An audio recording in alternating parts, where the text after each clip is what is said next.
بسم اللہ الرحمن الرحیم۔ آج کا درس قرآن و حدیث کا جو موضوع ہے وہ ہے محبت رسول صلی اللہ علیہ وسلم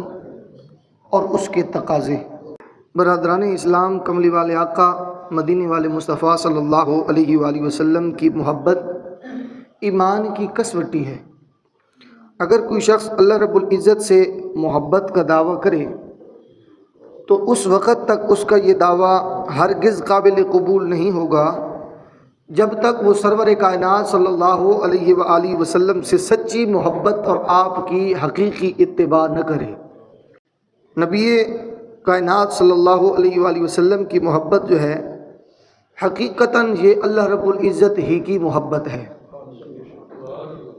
خلاق عالم نے قرآن کریم کے اندر ارشاد فرمایا،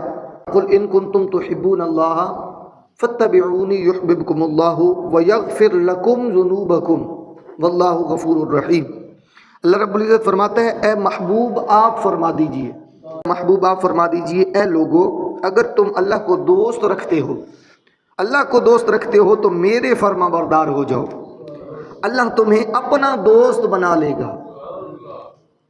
اللہ تمہیں اپنا دوست بنا لے گا اور تمہارے گناہ بخش دے گا، اللہ بخشنے والا مہربان ہے۔ اس آیت مقدسہ کی تفسیر میں مفسر اعظم حضرت مفتی محمد نعیم الدین مراد آبادی آپ بڑے آسان انداز کے اندر ارشاد فرماتے ہیں، آپ لکھتے ہیں کہ محبت الہی کا دعویٰ سید عالم صلی اللہ علیہ وسلم کی اتباع و فرما برداری کے بغیر قبول ہی نہیں ہے۔ اللہ سے محبت کا دعویٰ مصطفیٰ کریم صلی اللہ علیہ وسلم کی محبت اور اتباع کے بغیر قابل قبول ہی نہیں ہے۔ اور فرماتے ہیں جو اس کا دعویٰ، اس کے دعوے کا ثبوت دینا چاہے نا کہ مجھے اللہ سے محبت ہے، جو اس دعوے کا ثبوت دینا جائے وہ مصطفیٰ کریم کی غلامی کر لے۔ اور پھر اللہ رب العزت نے قرآن کریم کے اندر جو محبت رسول کی اہمیت اور تقاضا ہے نا وہ دیکھیں کس انداز میں بیان فرمایا۔ قرآن کریم کے اندر رب عالم نے ارشاد فرمایا سورہ توبہ کے اندر، آقا علیہ الصلوۃ والسلام کی شان اور محبت کو اس طرح واضح فرمایا۔ میرا رب فرماتا ہے، قل اے محبوب آپ فرما دیجئے، ان کان آباؤکم و ابناؤکم و اخوانکم و ازواجکم و عشیرتکم و اموال اقترفتموها و تجارت تخشون کسادها و مساکن ترضونها احب الیکم من اللہ و رسولہ و جہاد فی سبیلہ فتربصوا حتی یأتی اللہ بامرہ۔ اب یہ جو چند ایک جملے ہیں نا، ان کے اندر اللہ رب العزت نے مصطفیٰ کریم کی محبت اور اتباع کی حقیقت بیان فرمائی ہے۔ اللہ رب العزت نے فرمایا، اے محبوب آپ فرمائیے اگر تمہارے باپ، تمہارے بیٹے اور تمہارے بھائی، وازواجکم اور تمہاری عورتیں، وعشیرتکم اور تمہاری جو ہے تمہارا سارا کنبہ، واموال اقترفتموها فرمایا کہ تمہاری ساری کمائی اور مال، وتجارت تخشون کسادها اور وہ سودا جس کے نقصان کا تمہیں ڈر ہے، قیمتی سامان، ومساکن ترضونها اور فرمایا کہ تمہاری پسند کا مکان، ومساکن ترضونها تو وہ تمہارا جو مسکن ہے، تمہاری پسند کا مکان ہے، یہ ساری چیزیں ہیں جو ہے نا، احب الیکم من اللہ و رسولہ، جب یہ ساری چیزیں اللہ اور اس کے رسول اور اس کی راہ میں لڑنے سے زیادہ محبوب ہونا، جب یہ ساری چیزیں اللہ اور اس کے رسول اور اس کی راہ میں جہاد کرنے سے زیادہ اگر تمہیں پیاری ہوں یا محبوب ہونا تو فرمایا فتربصوا حتی یأتی اللہ بامرہ، فرمایا پھر بات اس طرح ہے کہ راستہ دیکھو، یعنی انتظار کرو، صبر کرو، کس کا؟ یہاں تک کہ اللہ اپنا حکم فرما دے، اور اللہ فاسقوں کو راہ نہیں دیتا ہے۔ پھر انتظار کرو کہ اللہ تم پر کب اپنا حکم مسلط کرتا ہے، کب یہ دنیا داری کی ساری چیزیں اللہ نے ایک ایک چیز گنوا کر، رشتے بھی، گھر بھی، مال بھی، زر بھی، اولاد بھی، سب کچھ گنوا کر فرمایا کہ یہ ساری چیزیں جب تک تمہیں اللہ اور اس کے رسول اور اس کی راہ میں جہاد سے پیاری ہونا تو پھر صبر کرو، انتظار کرو کہ اللہ کب تم پر اپنا حکم مسلط فرماتا ہے۔ اور فرمایا واللہ لا یہدی القوم الفاسقین، کہ جو اللہ رب العزت ہے یہ فاسقوں کو راہ نہیں دیتا۔ اب اس جملہ میں بھی ایک اشارہ ہے کہ ساری جو ہے ایک حقیقت بیان فرما کے آخر فاسقوں کی کیوں نشانی دی ہے، یہ ہر عقل والا سمجھ سکتا ہے۔ اور پھر اس آیت مقدسہ کی جو ہے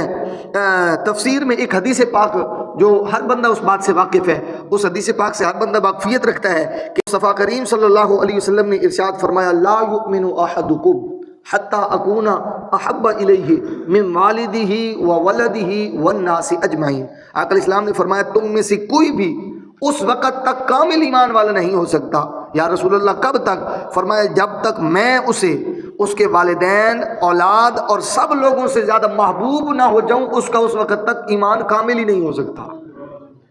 تو پھر پہلے جو جملہ میں نے عرض کیا کہ محبت رسول یہ ایمان کی کسوٹی ہے، دار و مدار ایمان کا ہے محبت رسول اور اتباع رسول پر۔ تو پھر معیار ایمان یہ ہونا چاہیے کہ مصطفیٰ کریم صلی اللہ علیہ وسلم کی محبت سب سے پہلے ہونی چاہیے، اور عقیدہ اور ایمان کا معیار یہ ہونا چاہیے کہ محمد کی محبت دین حق کی شرط اول ہے، اسی میں ہو اگر خامی تو سب کچھ نامکمل ہے۔ اگر مصطفیٰ کی محبت میں کچھ کمی ہو تو سمجھ لیجئے پھر زندگی کا سب کچھ نامکمل ہے۔ اور اس آیت مقدسہ کے تحت بھی مفتی احمد یار خان نعیمی نے جو ہے ارشاد فرمایا، فرماتے ہیں کہ یہاں پیار سے مراد طبی محبت ہے، اور پھر فرماتے ہیں یہاں پیار سے مراد طبی محبت ہے نہ کہ صرف عقلی،